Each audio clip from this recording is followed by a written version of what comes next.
As we approach the final fight between the Space Wolves and the Necrons, the stakes must be known. For both sides, it has become a question of survival.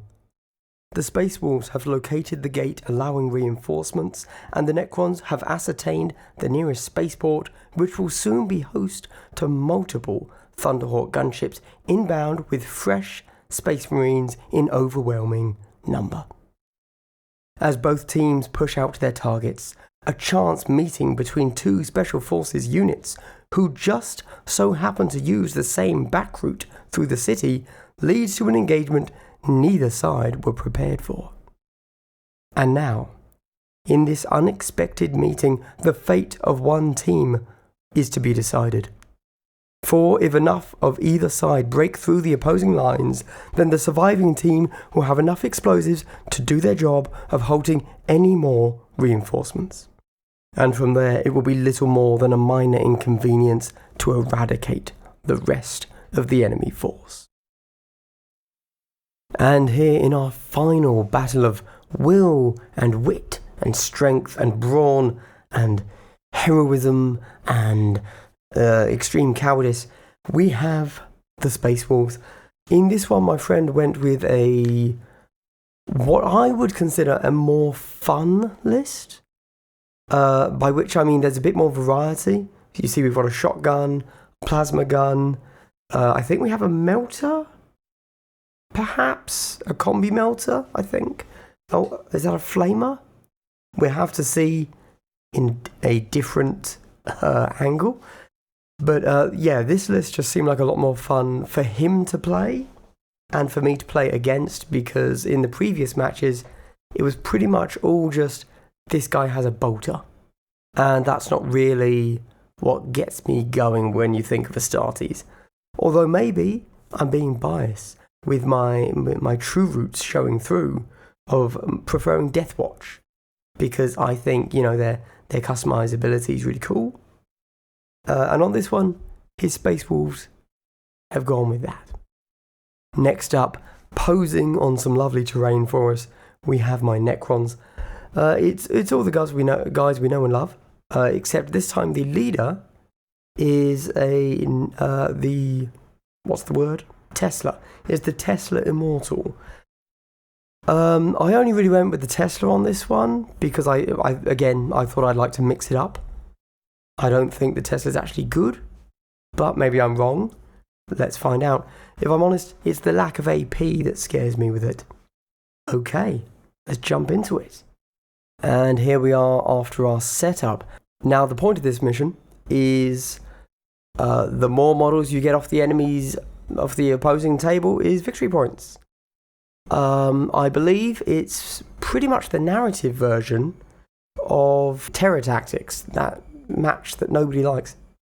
Where, it's 1 victory point for killing somebody and 2 for getting off the other table edge, playing along the long way, whatever that's called, with the ball. As you see, we have a nice little road, I guess that's the word for it, blocking either side. Getting over the barbed wire barricades we had there, I believe we had that dedicated as dangerous terrain. So not only would it actually cost you 2 inches to get over, it would also force you to roll for a potential mortal wound. My Necrons have set up with on the north side there, we've got my 2 flayed ones and Necron Immortal with Ghost Blaster. And then to the south, we have just, 4 Necron Immortals, 3 with blasters and 1 with the Tesla, my leader there. Not much more to say about that, I think. He has arranged his 2 scouts and 1 just standard bolter, I think. That might be a flamer, actually. Who knows? I certainly don't at the moment. Up on the north, and then on the south, we've got 4 guys. His heavy bolter is right at the top there, and has pretty much a clear line of sight to everything, very annoyingly. But he is on the 4th floor, whatever you want to call it. So he's not going anywhere. Then we have a plasma guy, a bolter, and I think that's a melter. Yes. Okay, and with that we go to the next picture. That's our heavy bolter. observing the sitch, having some thoughts. We can also see the terrain that my flayed ones are going to have to run through in a second. It's a nice little bit of terrain. A lot of little nooks and crannies in there. And obviously we've set up a few barricades for obscuring line of sight. Yep, and now we finally confirm that that is indeed a flamer. So along this side he's got a normal marine with a flamer, 2 scouts, one of which has a bolter, one of which has a shotgun. And that's just more of the same. I guess we've zoomed in a bit so that we can really see how screwed the Necrons are. Excellent. Okay, and here we've had... Is that turn 1? Yeah, so this is, horrifyingly, the end of turn 1. It went bad, guys. It went bad.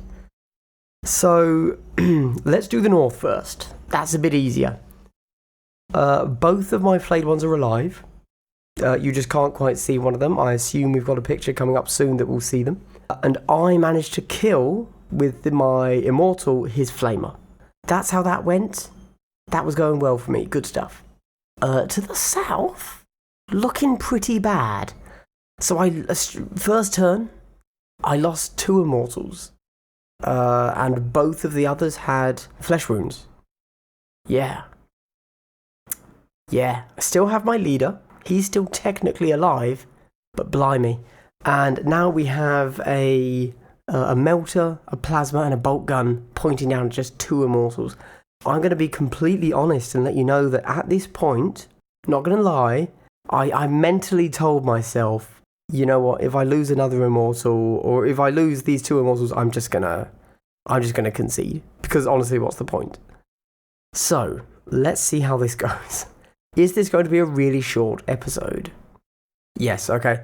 So here we see our guys poking their heads out, laughing, I assume, laughing incredibly hard at my two lone, my deadly duo, who used to be I can't think of anything that rhymes with quad.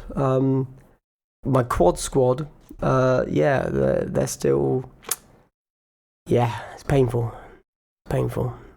Lovely painting though, right? Ah, yes, okay. So here we see in the background that the lone scout ready to hold off the oncoming flayed one hordes, but again, did kill the flamer. First turn, which was nice.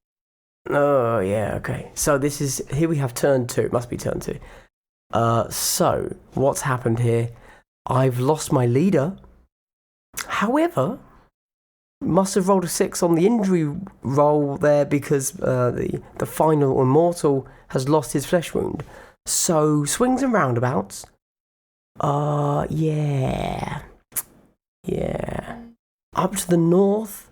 Hard to see what's happening here. But we have... Let's think. So, I've clearly charged in, have I? Yes, so on the ground floor, the Zealot has managed to make a successful charge against the Scout. Good stuff. And on the top floor, I have a suspicion he actually retreated when I declared a charge, because he couldn't overwatch as I was out of sight. Let's see if he's moved. Yes, he has. So, where is it? Here we go. We see the Scout has been pushed right into the corner here.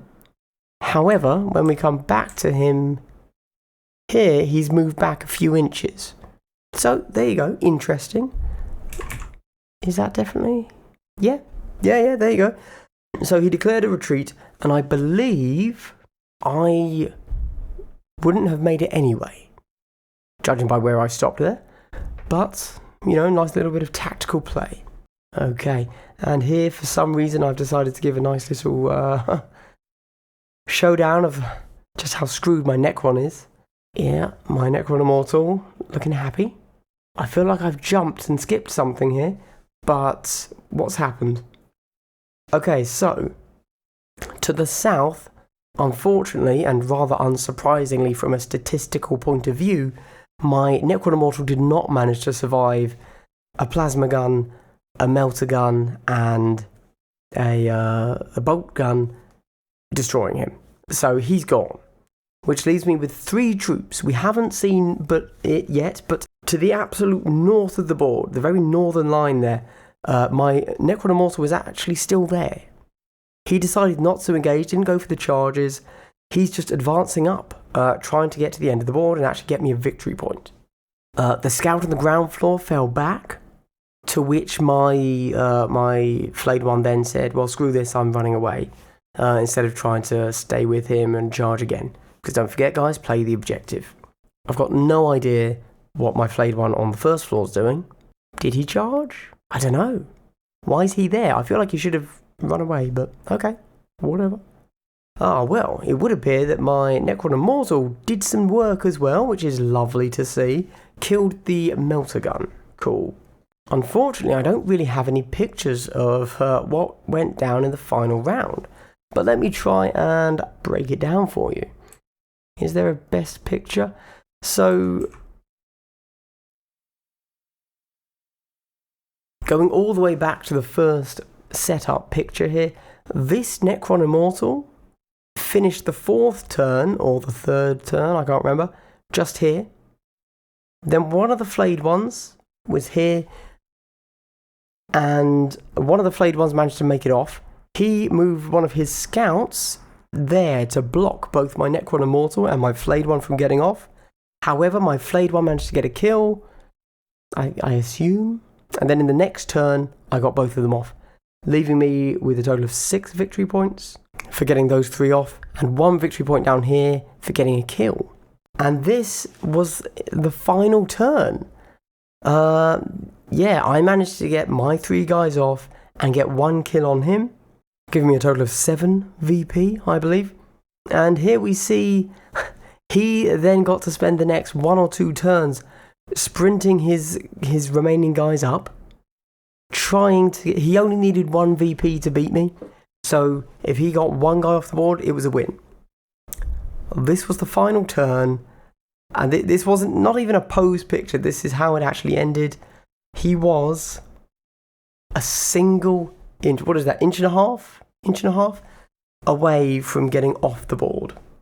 A suitably epic way to finish the campaign, I feel. Again, it came down to a dice roll. If he'd rolled, 2 inches more on his advance, he would have won. And there you go. That's it. The Space Wolves put up an admirable fight, and I genuinely feel like this team, with the special weapons, not only made it more interesting, more fun, but also it did pretty well. I mean, he seriously chewed through my Necron Immortals. So, good kill team picking, I'd say. My guys, so obviously this is effectively a Terror Tactics mission, where Necrons won by running off the edge of the board, which is a bit of a weird one. That's not really how Terror Tactics normally goes for an entire team that can only move 5 inches a turn. But it did, and there you go. I think if I had had a better range of models to work with, I probably would have been better just going with 10 flayed ones. Boring as that list may sound, when it comes to Terror Tactics, I think that is probably the best way of winning. Have a squad of 5 dedicated, or 6 even, have a squad of 6 dedicated to just running off the other end of the board. Leave 4 back, they're there just to countercharge and hold the enemy up for a turn or 2. And that's it. So possibly not the most optimised team for that mission, but I don't own 10 flayed ones. They're horrible models. Yeah, sad. Sad, but true, I know. Obviously, the MVP of this match was everyone apart from my Immortals. Oh my god. How did they, okay, yes, I should have held them in cover. My bad. Instead, I let the enemy shoot at them in open ground, which is never a good idea. But I don't really have a but to that statement. But I mean, right? But yeah. So we'll just ignore that complete failure in leadership and just blame the dice. Let's do that. That's a solid move. Could I have played better? Yes. As just mentioned, could have yeah, could have actually not had half my army just in the open to get picked off by Melter, Heavy Bolter, and Plasma shots. What could my friend have done differently? So don't forget, this was a really close match. Really close. So it's not like, I mean, as mentioned, it came down to a single roll of the dice. A single roll. If he'd gotten 2 more inches on that advance roll, he'd have won. He'd have won. No question. However, at one point, which I don't think I've really captured here, he had actually moved one of his 3 guys. Where are they? One of these 3 back to here to take shots at these guys. If he hadn't have done that, or potentially if he'd moved his heavy bolt gun down the steps earlier, so that for our final scene we see the heavy bolt gun back here. If he'd been a bit closer to the edge, yeah, it was a very close game that really came down to the wire. I think if my opponent had played the objective a bit more than just killing me, it would have been an easy win, especially after he managed to take out 2 immortals on the first turn. From a tactics perspective, when he had me like this on turn 1, turn 2, one of his guys should have charged both immortals, and the other should have just ran away. That would have netted him 4 victory points as opposed to only 2, which he got for killing 2 more guys. Again, that's your basic play the objective, not kill the opponent stuff. Also, it should be noted that my guys to the north here got pretty lucky with their advanced rolls and managed to make it off in time. And that's it. I think all in all, it was a nice little campaign for the Steel Jaws here, and I'm looking forward to playing more, playing again. I'm not sure which kill team I'll do next time. Someone suggested Drukhari. I haven't brought them out in quite a while. And you know what? I haven't seen them played that often. And when I don't see kill teams being played often, that makes me like them more. I like the underdog. So that's a definite possibility for me. However, I'm also currently building up a little Tyrannid force. Kind of want to play them too. So expect a few one-off bat reps where I'm playing Drukhari versus Tyrannids, because that's the kind of thing I like to do. And I think that's everything, guys. I hope you've enjoyed the rundowns I've given you here. All in all, I enjoyed the campaign. It was a really good day of gaming. That's right. We did the 3 matches in a single day because he lives too far away for me to go there every week.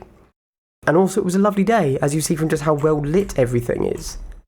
So yeah, can't complain about that. It was a good day out. So I've got a few ideas for one-off bat reps that I want to do.